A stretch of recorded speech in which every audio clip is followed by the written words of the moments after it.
Bless you. Isn't it? Thank you. Where's all this documented as well? In the Corval book, actually. Okay. Alternately, the very specifics of what's happening are in Imperial Histories in the first chapter. Imperial Histories. Volume 1 in the first chapter. Yep.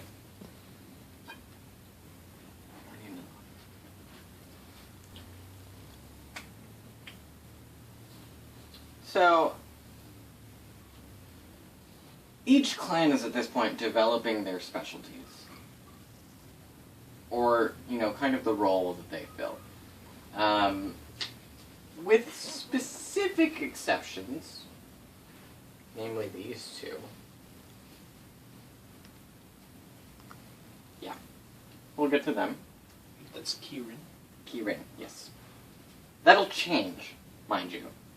But we'll get there.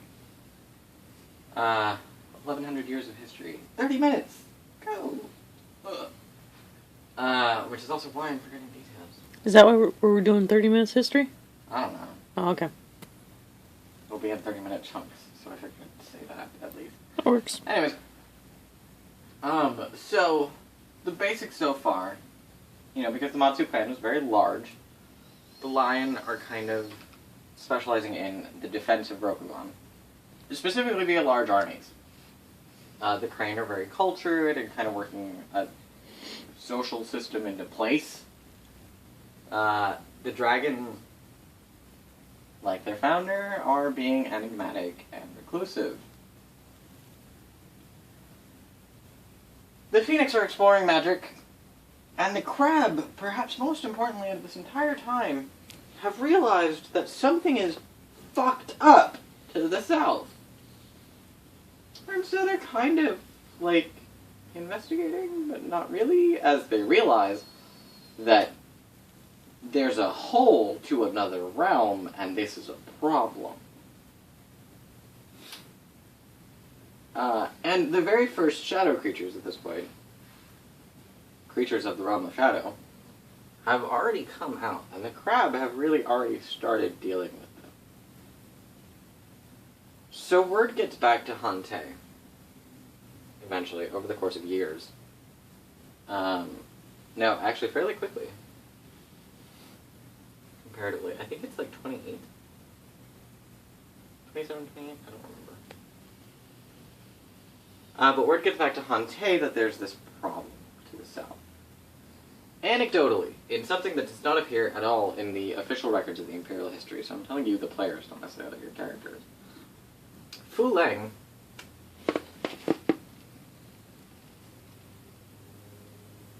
reappears to his brothers and sisters at the Imperial Court. And he challenges them, saying that having been thoroughly corrupted by the Realm of Shadows at this point, completely gone, and he challenges them to a duel, saying that basically for dominion over all of the world. Of course, every evil villain wants world domination. But Fu Leng challenges his siblings, and all of them refuse, with the exception of Togashi. When none of his other siblings will step forward, Togashi does. Togashi steps forward, and he looks at Fu Leng, and he says, "I accept your duel, and as a weapon, I choose all of Rokugan." And you can't fight that duel in a day, so Fu Leng leaves. Anecdotally, that story does not appear in any of the Imperial history volumes. Anecdote. Not the physical book on the shelf that we have, but in character. It doesn't show up anywhere.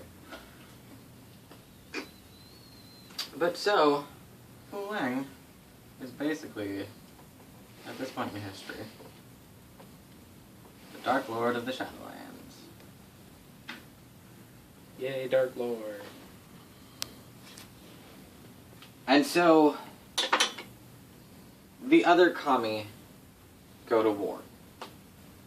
And they go to war against the Shadow, and this war lasts for quite some time. And the Shadow is winning. Because the Shadowlands are creatures from a different realm. They are things that do not have earthly restraints, such as mortals do. And so, the people that the kami are in charge of are very much losing this war. But not necessarily being half kami, being half divine, they are still sort of bound by the rules of heaven, in which, with all of the interference in human culture that they've done so far, they're not really allowed to participate in the war. Wholesale. Or they don't participate in the war, as the case may be. So, at the worst of all possible moments, when everything looks like it's going to shit, and the fledgling Emerald Empire of Hante is about to just crumble, there appears in the Imperial Court an individual known as Shinsei. And Shinsei argues that the only way to defeat Fuleng is through mortal champions. And Hante jumps on this.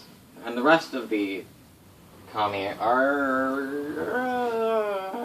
kind of so-so. Togashi in particular basically says, fuck you, you're wrong. And he goes to meditate, like he does. Like he does.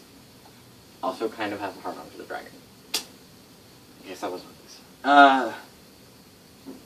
And eventually Shinsei convinces all of the kami that a champion, a mortal champion, that mortals alone are possessed of the element of thunder. And that is their ability to change destiny. So, they eventually choose a champion to fight for them. The Doji champion is the child of Doji and Kikita. Straight up one of their descendants. One of the fruit of Doji's womb, basically. I forget if all of the other thunders, as they are called, were. And I really shouldn't. They're kind of really important people. So feel free to read that, because who the thunders are people that are relevant even 1,100 years into the future. These are the heroes of humanity. Period. Not for this time period. Not for that time period. Period. For the rest of the Emerald Empire. At least until 1124. Technically, at least until 1128, which is 4 years in the future.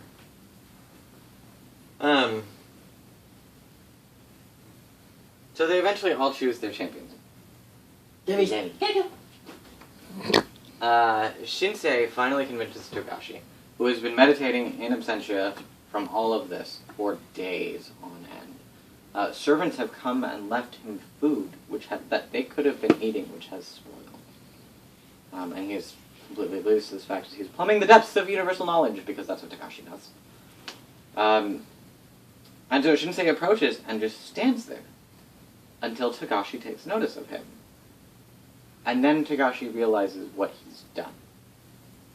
And the two have a conversation that goes on for days.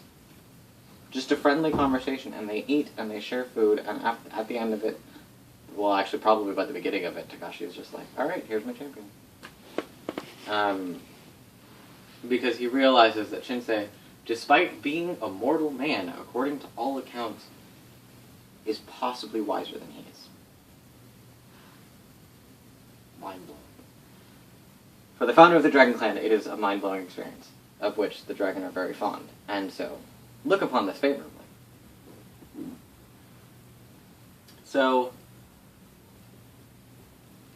yes, so the Seven Thunders basically travel into the Shadowlands to do battle against Fuleng. I think of the first Thunders, only 2 return. I do not remember who they are, which I probably should, but whatevs. 2 of them return, claiming to have defeated Fuleng, The Empire is finally safe. But let's erase him once again. Over history, the various kami depart as history continues. So Akodo dies. He sacrifices the rest of his celestial nature and his physical form to close off a past and save his legions from the Shadowlands. Dies. Heroically, but dies. Togashi dies. And or ascends, moves on from this plane of enlightenment into, or from this plane of existence into a higher state of enlightenment. It's, it's what he does. I don't remember what happened to Bayushi. I don't remember what happened to Shiva. I don't remember what happened to Hina. Shinjo is very important. Oh, Hante dies, actually. Hante dies during the war. Hante is grievously injured by Fu Leng and dies. Leaving his prince, one of the greatest emperors of all time. Yes, the name is in fact ripped straight out of mythology. Hante Genji, to really form the empire as you see today. Oh, that's his grandson, actually. Hante Genji is his grandson. So someone else, Hante the Second. Hante Genji is technically Hante the Third. Which is really only obvious when you get to the next emperor, who was Hante the Fourth.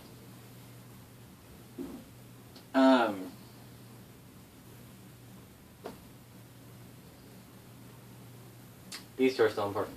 So Shinjo basically goes to Hante, or Hante Genji, or whoever the fuck is the emperor at the time, and says, the Shadowlands came out of the south, and they came out from a direction that we were entirely unprepared for, and that we have no idea what is outside the bounds of Rokugan. Like, nothing. And we need to be aware of what's out there if we're going to defend ourselves against things like Fu Leng. This ignorance is not acceptable. So she proposes to take her clan and travel out into the world, and explore, basically, and find out what lies beyond the borders of Rokugan. I want to say it's still the reign of Hante. And so Hante agrees and says, okay, just be sure to come back. So Shinjo leaves. Shinjo's one of the few that does not die, but Shinjo leaves with her clan out into the world. And Keyring stopped being a part of Rokugan. Can you turn on that light? Come on, thank you. The interesting thing about the Scorpion is that, unbeknownst to the rest of the kami, Bayushi, at the end of everything, has approached the Emperor and said, Akodo is in charge of defending everyone. He has the armies, he's in charge of defending us. Defending the clans from mostly themselves, but from internal threats. Doji creates art, the Dragon create enlightenment, the Kirin are exploring, the Phoenix are creating magic, and the Crab are defending against the Shadowlands. Everyone has their duties. And so Bayushi goes to Hante, and he says, my clan, we wish to serve you as the Emperor because you won the tournament, and this realm is yours by right, but we don't know how. We don't know what you need us to do. And Hante looks at him and says, for your loyalty and your willingness, I give you the one task that I could not give to any of your siblings. You will be the adversary. You will be the one against whom all of the other clans unite. You will be the enemy. And in doing so, you will keep us together. And Bayushi bows and says, it will be my pleasure. So, unbeknownst to the rest of the clans, the Scorpion accept the role of Nemesis. And so for the next forever, they basically take on the role of the antagonist in every play, in every piece of art, in every piece of culture, everywhere. They are universally mistrusted and considered to be dishonorable because they have proven that they are willing to do whatever it takes in the name of loyalty. In the name of loyalty, in service to the Hante's dynasty and to the empire. This is a very important point for shortly before 1124. Doji, being the last kami remaining, seeing that all of her brothers and sisters are gone, and that she is old, and that her child has died against Fuleg, and Kikita is already an old man, probably already dead, decides that the time has come for her to depart. And so she walks off into the headwaters by Kyuden Doji, and is swept away by the ocean. And she's gone. And so the Kirin have left the Empire, and this leaves the rest of the clan. The Hida Thunder is Hida.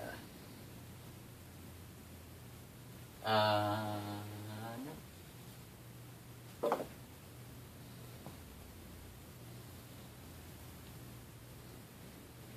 Susanoo. I may have misspelled that, and I may be mispronouncing it. Susanoo. More importantly, I may have misspelled it. Susanoo. But he was the crab hunter. He's married to a lion, one of Matsu's daughters, I want to say. He marries a Matsu, has a child, has an illegitimate child by a peasant, and names the illegitimate child his successor. For his role, by the way, in the Day of Thunder, he becomes the first mortal fortune. The fortune of fire and thunder.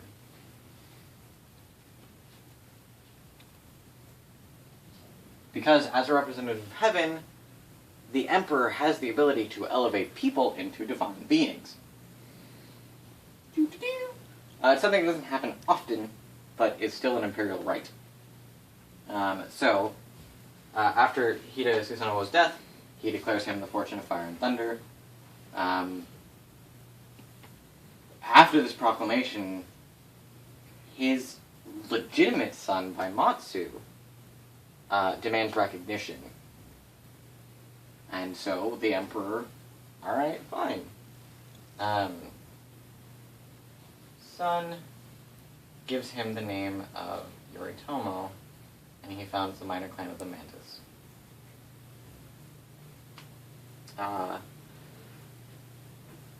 Two clans are really the beginning of the minor clans.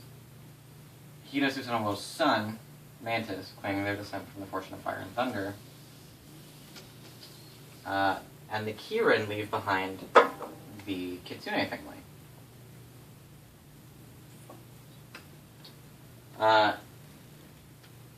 As with the charge of, Shinjo leaves behind the Kitsune family, really, with the charge of, I'm going out into the world, your job is to keep the histories of Rokugan, so that when my children return, we know what has happened.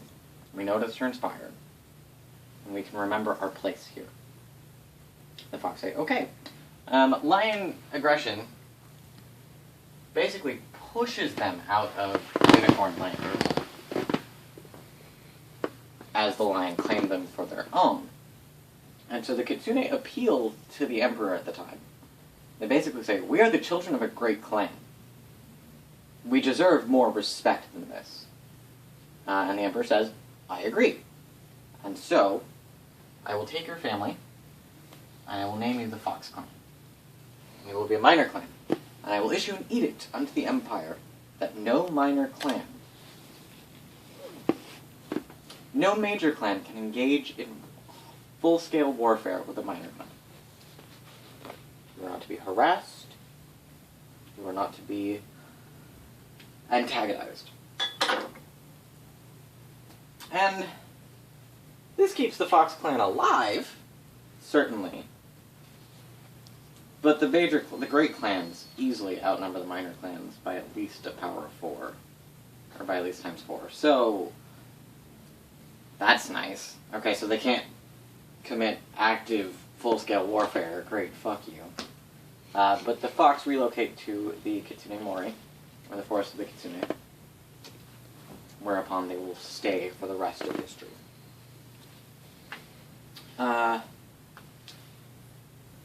And this is really the makeup of the Empire. There are minor clans that blip into existence and then fade out again and then blip into existence. There are families that change hands.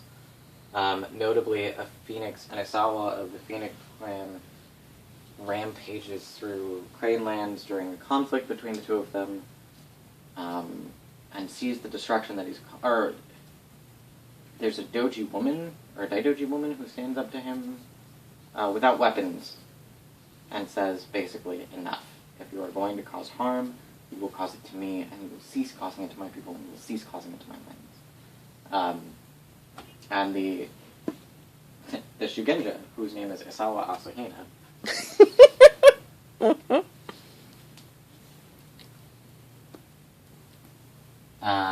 basically is so taken by her dedication, he realizes that he's fucked up, and that violence is just quite simply not the answer. So he forsakes his family, he marries her, and he founds the Asahina family of the Crane, which are devout pacifist Shugenja. Go figure. As one example of families trading hands. The Isawa found most of the Shugenja families in the other clans. With notable exceptions, the Kitsu of the line are founded by Akodo marrying his 5 daughters to non-humans. Because he feels bad about having destroyed most of their land. So, yeah! But the Isawa Agasha founds the Agasha family of the dragon. Shoshuro comes into being on her own for the Bayushi, for the scorpion. Yeah. I don't remember how the Kuni came into play, but yeah, I forget a lot of things. Kitsune is just the Japanese word for fox. Mm-hmm. Most of these are the Japanese words for their respective animals. That's the point. And that's really the beginnings of the Empire. Fast forward 800 years. I want to say it's 834.